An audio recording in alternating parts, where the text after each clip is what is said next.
I don't think there's anything I do every day except for probably pray. Like that's the first thing I do in the morning is pray and I ask for guidance, and then the rest of the day is kind of whatever it is that happens.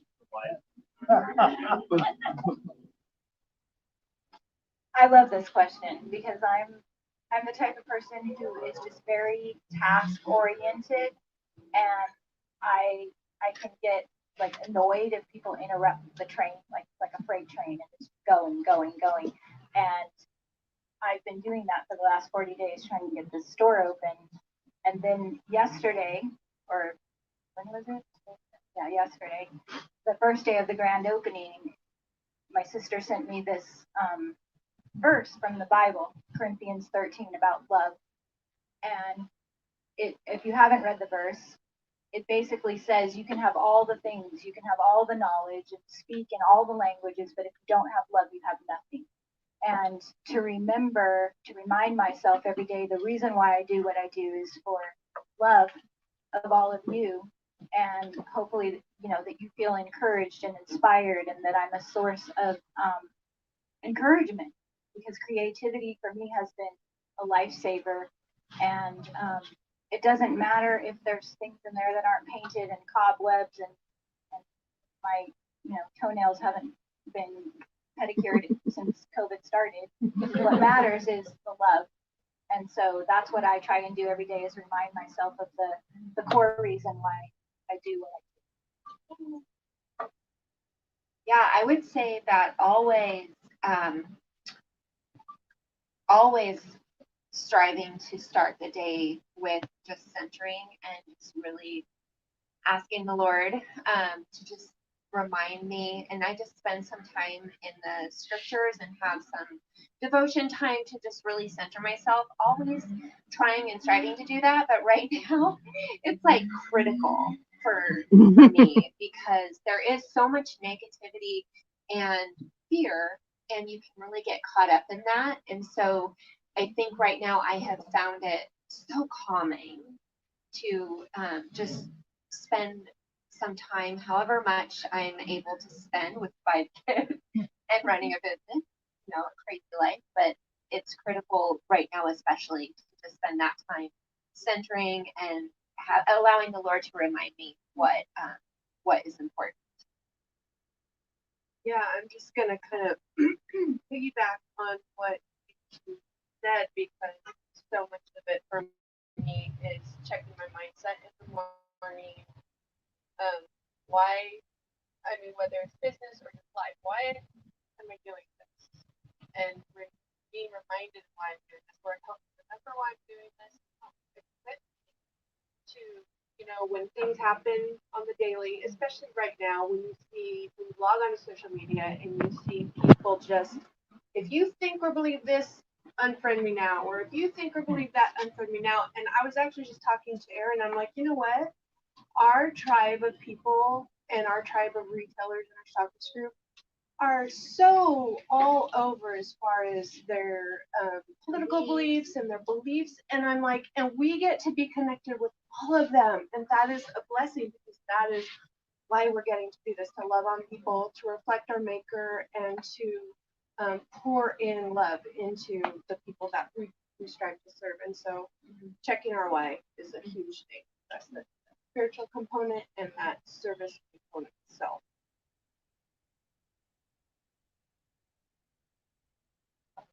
I'm not used to speaking like all of you. I don't do as many lives, so I'm a little nervous. But of course, when everybody said we are like that every day, praying, and I pray during this time, honestly, for my retailers, it has that their businesses continue, and it's not for me. I honestly don't tell my husband I said this, but it's not for my financial gain why I started this business. It's to get a great product out there, and for anybody who buys into it to be proud of it and make money. And so it does start with prayer. At night, it's thank you, God, for giving me all of you, and so that's the most important. But aside from that, I honestly am always thinking of the next product. I go to bed thinking, okay, right now we're ready to come out with another product. I'm like, okay, what can I do next so that it's a better product? We do a lot of, especially with Dion, we're real excited about some things, and we're getting ready to launch some new things, but we have to brainstorm. And so anyway, that's what I do. Every day. Every day. I guess this is gonna be a lot more simple than theirs, but thinking about one thing that I feel like I do every day that is definitely, it was to move my business forward, right? I think it's to paint.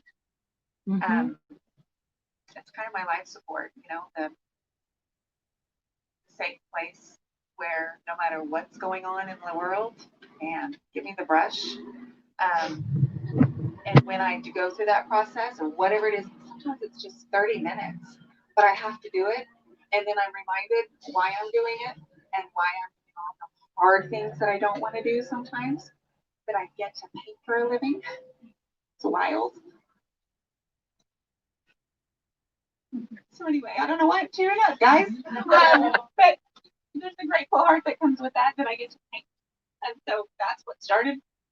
The business came after I just wanted to paint. So moving my business forward is just painting each day, reminding myself why I'm doing it.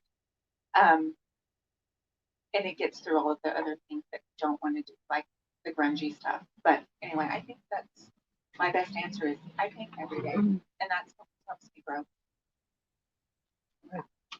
Good job, guys. So I think I can talk loud enough to microphone to Debbie. So Debbie, this is for you and also for Jamie and Deb. And they want to know the Linda Jennings card. What is the first thing to do when starting a channel?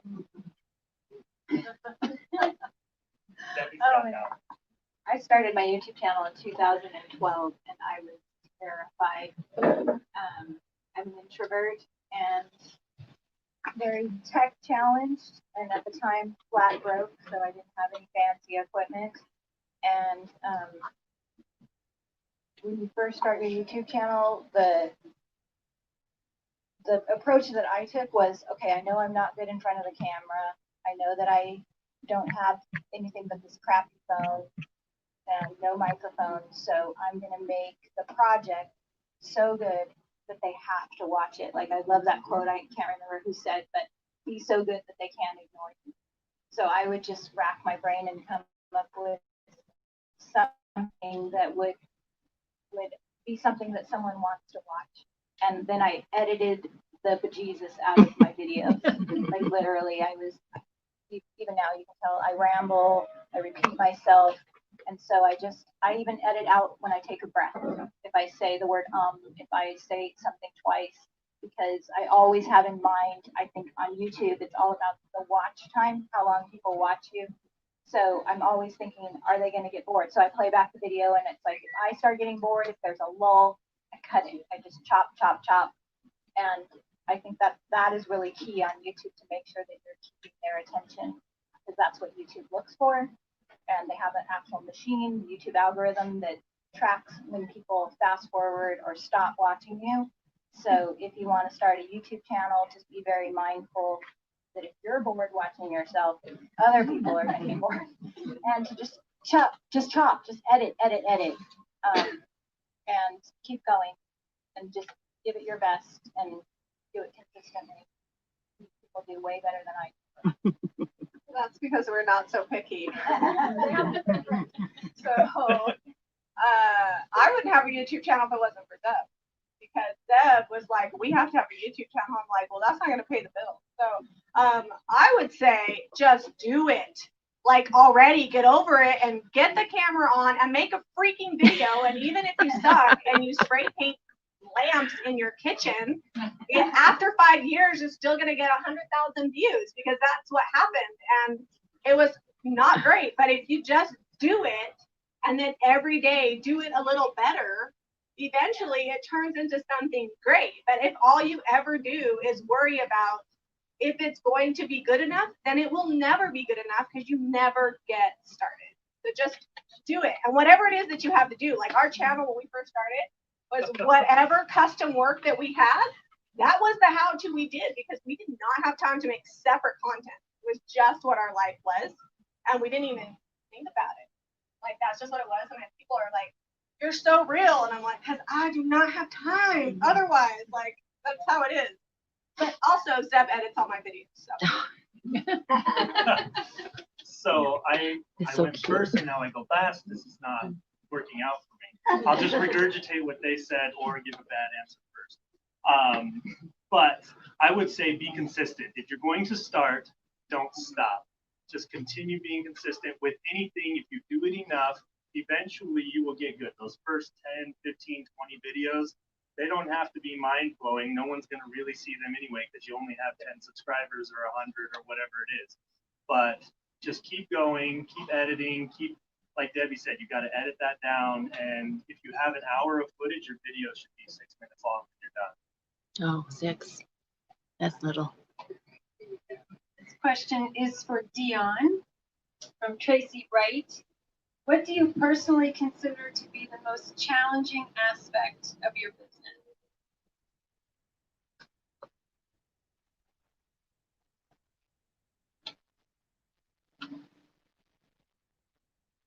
I didn't see that on the list earlier, so I'm like, wait a minute. Okay, one of the most challenging aspects for me in my business would be figuring out what to do next, what's priority. I think prioritizing it. And I intentionally put myself out there to do a lot of different things, but prioritizing. So when I said a second ago that I paint every day, there are those days where I don't have time to paint because I have some other things I want to do, but that would be my biggest challenge is finding out priority. And the way I determine priority is one, you do have to talk to your social media, making sure I communicate, reply, thank you, check my messages, do all of the things that I don't have a business if I don't have people that are interested in watching or interested in buying or interested in being in my membership. So I think I always have to remember, what do I need to do for them? And then I will do the other things. I don't know if that, I kind of jumped around there, but I'm always thinking social media wise, say thank you, do the things and communicate, get to know, and make it about the people as well. And then I'll filter in the other things, I guess, as I go.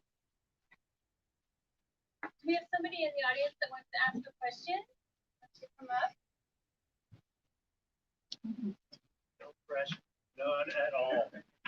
It's kind of like when you're at church and you ask somebody to come there testimony. Because I've got a mic waiting on you if you do. Do you have a question back there? No. All right, sis. On Facebook, you have one person that they want to know where it gets from. It's very inspiring. Okay. There's several ways to get music on YouTube. YouTube has a free music library that you can start with. There's a company called Epidemic Sound, which is a subscription service where you pay, I think it's $9 a month, and you have a $20 a month. Okay, $20 a month.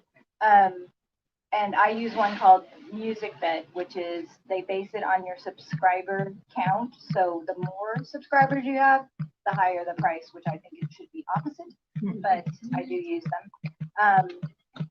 But with any music, the way that I get music is I go to my music library, and it's a huge search. It's like Google in a way. There's so many songs, and they have them categorized by mood. So I will go in and I'll find 10 sad songs, and I'll just have it like I consider it like the soundtrack of my YouTube channel. So I will have 10 sad songs, 10 happy songs, 10 inspiring songs, and then I just use those. I have a library of songs that I like, and I don't think about it too much. It's like if I listen to the song, like, you know, when you're driving in your car and you hear a song on the radio and immediately you love it, if you get that kind of reaction about a song that you're looking for, then I download it and I put it in my playlist. And then as I'm editing, I'm like, oh, I need a happy song here. I need a sad song here. And I was taught that every time you change an idea in your video, that's when the music should change. So it helps you tell your story. So if, like for me, the basic storytelling structure is you have a character who wants something. They have to overcome conflict to get it. They're changed by the process. That's the structure of any movie or any commercial that you see. So I usually start my video with a problem that I have to overcome. It's like, I don't know if I can do this. So the music reflects that. And then when there's victory at the end, it's like, yay, I did it, happy music. And that's kind of how I use music. And I think it's not so much the songs that I have, but more how you use the songs in your video and the structure and how it follows the storyline.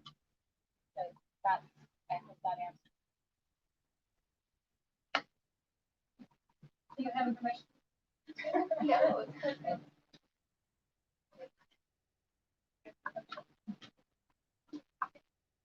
Okay, for the IOD sisters, Mandy asks when your product will be available in Australia for retailers.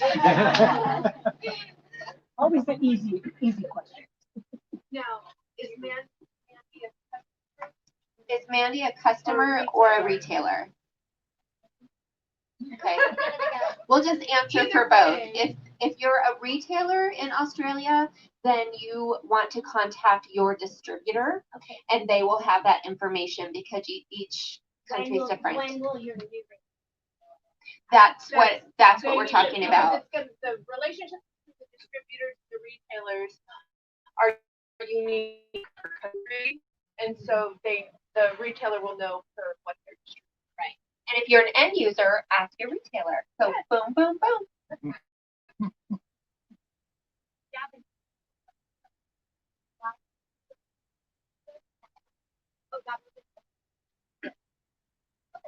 Okay, so from Kathy Woodson, she wants to know, this question is for all of you, is how does she get more people to her website? First again? So, Yeah, I will. We'll go around and come back. well, I I think gotta think on my answer. with Zeb and I, it's probably like.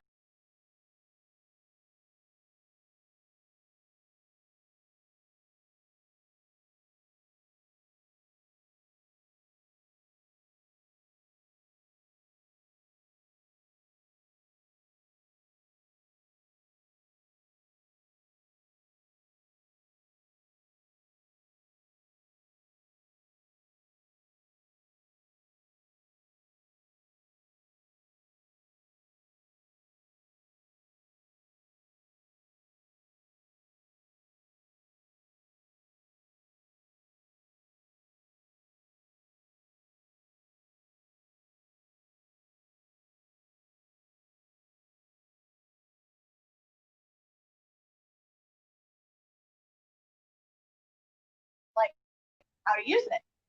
If it's a home decor, you want to make sure that they know that it can look great in their home or clothing or whatever. So just using your social media to let people know, and then constantly, it's like a baby, you like raise them and they grow up and then they know certain things. The same thing with your website, constantly reminding people, if you want this, then you need to come here. And then eventually the next time they want that item, they think, oh, I can go to JamieRayVintage.com, DIY a go-go, or the turquoisehours.com, because I know that they have that product. So I guess, ready? Okay. So kind of like what Debbie was saying with the music, if you were selling anything, whether it's yourself or an idea or ours, I have to sell myself every day, or people don't watch the YouTube. The YouTube.